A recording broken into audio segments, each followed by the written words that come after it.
Welcome back to my series, State Foods, where I cook a popular item or dish from each state, whether it's savory or sweet. Today we're doing Nebraska and we are making Runzas. Now all the recipes I found were pretty straightforward. It was ground beef cooked with onions and cabbage seasoned with salt and pepper.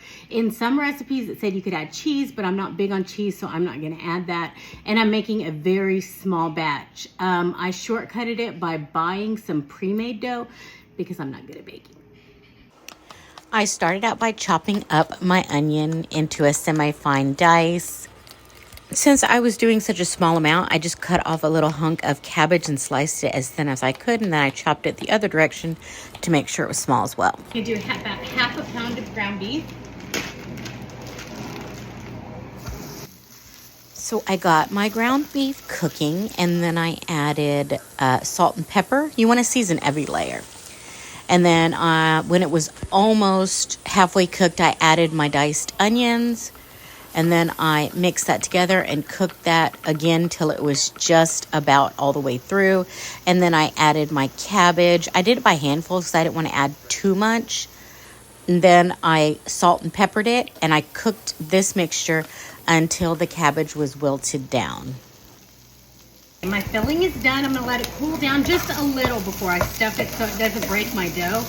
I had to add some more spices to it because it was a little bland for me. I even double checked the recipe to make sure that that's all you're supposed to add to it. So I'm going to let this cool down and then we're going to roll out our dough.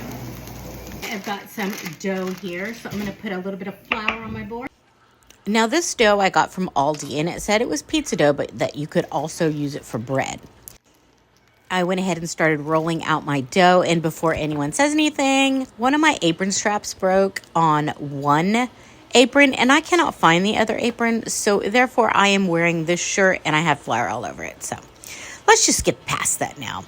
I cut my dough in half, and I put my filling inside, and then I kind of rolled it up like a burrito because that's how I saw on the tutorial.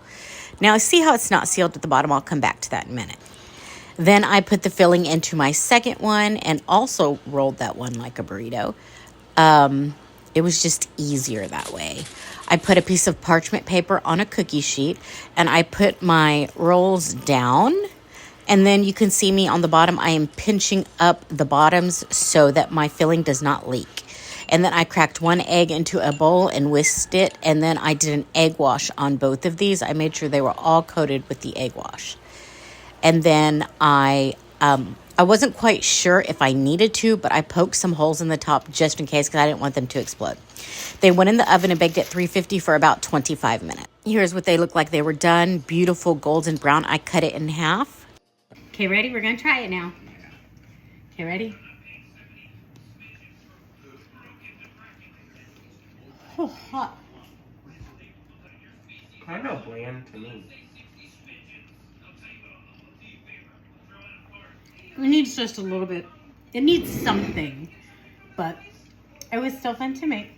Let me know how I did.